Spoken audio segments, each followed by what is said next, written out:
একটি মেয়ের গর্ভের সন্তানের 3 মাস হওয়ার আগেই গর্ভের বাচ্চা নষ্ট করে ফেলে, তাহলে কি সে গুনাহগার হবে? আমি একজনের কাছ থেকে কিছু টাকা ধার নিয়েছিলাম, তার সাথে আমার যোগাযোগ নেই, যোগাযোগ কোনোভাবেই আর করা সম্ভব নয়। এখন আমি কি করতে পারি? নামাজের সিজদা করতে গেলে ছোট বাচ্চা সিজদার জায়গায় বসে থাকলে কোথায় সিজদা দিব? মেয়েদের মাসের একটা নির্দিষ্ট সময় নামাজ পড়তে হয় না, ওই সময় কি নখে নীল পালিশ লাগাতে পারবে?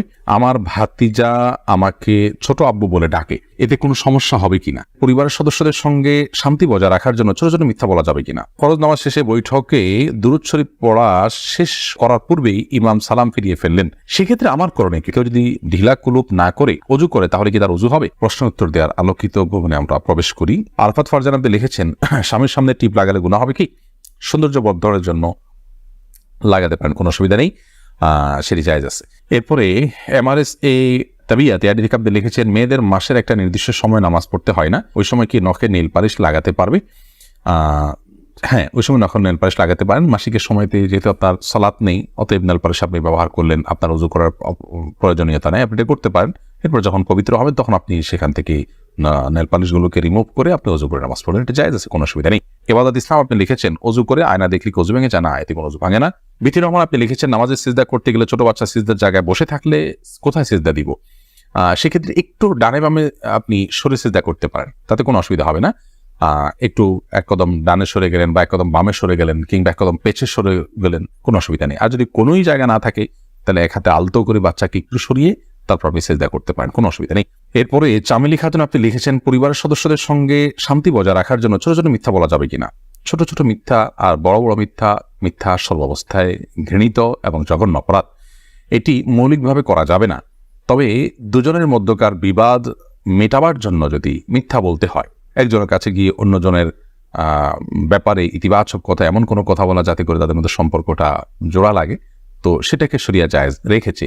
পরিবারের সদস্যদের মধ্যে যদি এরকম কোনো পরিস্থিতি তৈরি হয় তাহলে সেক্ষেত্রে ওই ধরনের মিথ্যা কথা বলা জায়েজ আছে। এছাড়া আপনি খেয়াল খুশি মতো আপনি মিথ্যা বললেন পরিবারের সদস্যদের মধ্যে, তথাগত শান্তি বজায় রাখার জন্য এটি জায়েজ নয়, বরং সত্যবাদিতার অভ্যাস আমাদের মধ্যে গড়ে তুলতে হবে। মিথ্যা আজ আমাদের রন্ধ্রে ঢুকে গেছে, যার কারণে আমরা আমাদের কেনাকাটা, আমাদের কাজকাম, আমাদের শিক্ষা জীবন, আমাদের শিক্ষকতার জীবন, আমাদের কর্মজীবন, আমাদের জীবনের প্রতিটা ক্ষেত্রে আজ মিথ্যার সয়লাভ হয়ে গেছে। এই জায়গায় পরিবারের শান্তি বজায় রাখার নাম দিয়ে আবার তথাকথিত ছোট ছোট মিথ্যা বলার বিষয়টি কখনো অনুমোদিত হতে পারে না। আব্দুল করিম পাটোয়ারি লিখেছেন, ফরজ নামাজ শেষে বৈঠকে দুরূদ শরীফ পড়া শেষ করার পূর্বেই ইমাম সালাম ফিরিয়ে ফেললেন, সেক্ষেত্রে আমার করণীয় কি? ফরজ নামাজের শেষ বৈঠকে ইমাম আপনার দুরূদ শেষ করার আগে যদি সালাম ফিরিয়ে ফেলেন তাহলে আপনি খুব দ্রুততার সাথে দুরূদ শেষ করবেন। আর যদি দুরূদ শেষ করতে অনেক দেরি হয় তাহলে সেক্ষেত্রে কোনো একটা স্টেশনে দাঁড়িয়ে সালাম ফিরিয়ে ফেলবেন, আপনার সালাত হয়ে যাবে ইনশাআল্লাহ। অর্থাৎ যে কোনো একটা জায়গায় অর্থবহ হয়, যেমন আল্লাহুম্মা সাল্লি আলা মুহাম্মাদ ওয়া আলা আলি মুহাম্মাদ শেষ করলেন, পরে আপনি সালাম ফিরিয়ে ফেললেন, কারণ এখানে একটা অর্থবহ বাক্য হয়ে গেল। আর যদি শেষের দিকে থাকেন তাহলে দ্রুততার সাথে শেষ করে তারপর আপনি সালাম ফিরিয়ে ফেলবেন।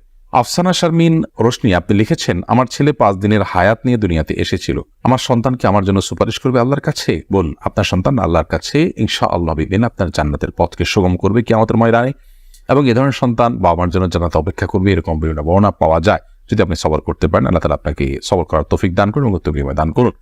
জোস মাসুম মামুন এআইডি থেকে আপনি লিখেছেন, আমার ভাতিজা আমাকে ছোট আব্বু বলে ডাকে, এতে কোনো সমস্যা হবে কিনা? দেখুন, আপনার ভাতিজা যদি আপনাকে ছোট আব্বু বলে ডাকে তাহলে সেক্ষেত্রে মৌলিকভাবে কোনো অসুবিধা নেই, কারণ আমাদের দেশে অনেক এলাকাতে চাচাকে ছোট বাবা বলা হয়। ছোট বাবা বলা হয় এটা রূপক অর্থে, তাকে সত্যিকারের পিতা মনে করে বাবা বলা হয় না।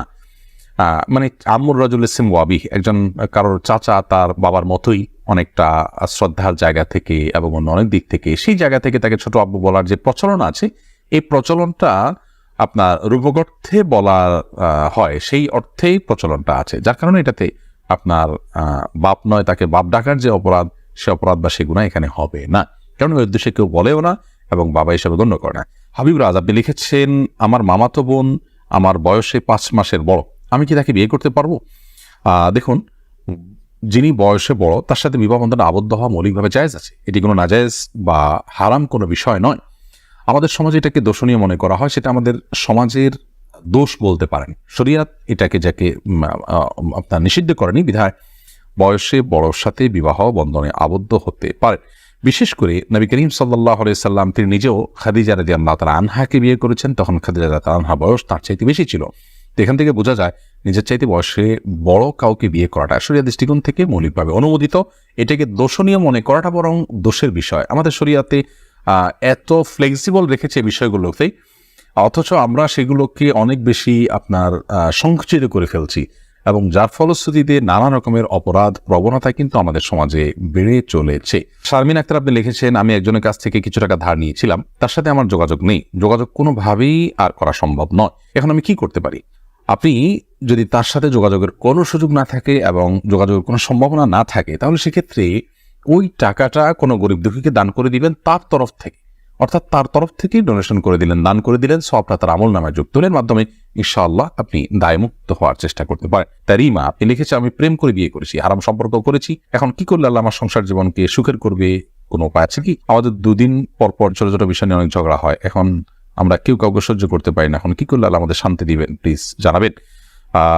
বোন তারিমা, আপনারা আল্লাহর কাছে আগের কৃতকর্মের জন্য লজ্জিত হয়ে ধন্যবাদ ক্ষমা চাইবেন, চোখের পানি ফেলে মাপ চাইবেন যে আল্লাহ আমাদের অন্যায়ের জন্য আপনি মাফ করে লজ্জিত থাকবেন।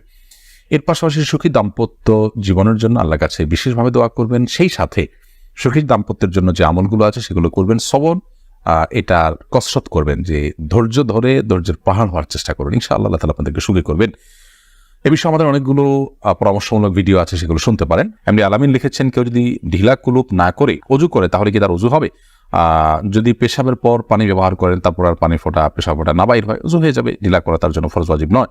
আর যদি আশঙ্কা থাকে তাহলে সেক্ষেত্রে আশঙ্কা দূর করা পর্যন্ত তিনি অপেক্ষা করা বা যেভাবে হোক এটা করা উচিত। তবে ঢিলা কুলুপ না করে পানি ব্যবহার করলেও পবিত্র হয়ে যাবে, নজু করলে নামাজ হয়ে যাবে। আরফাত ফারজান আপনি লিখেছেন, আমি নামাজ পড়ার সময় আমার ছোট বাচ্চা নামাজের সামনে হাঁটাহাঁটি করে, এদিকে ওর বা আমার কোনো গুণ হবে না, এতে গুণ হবে না।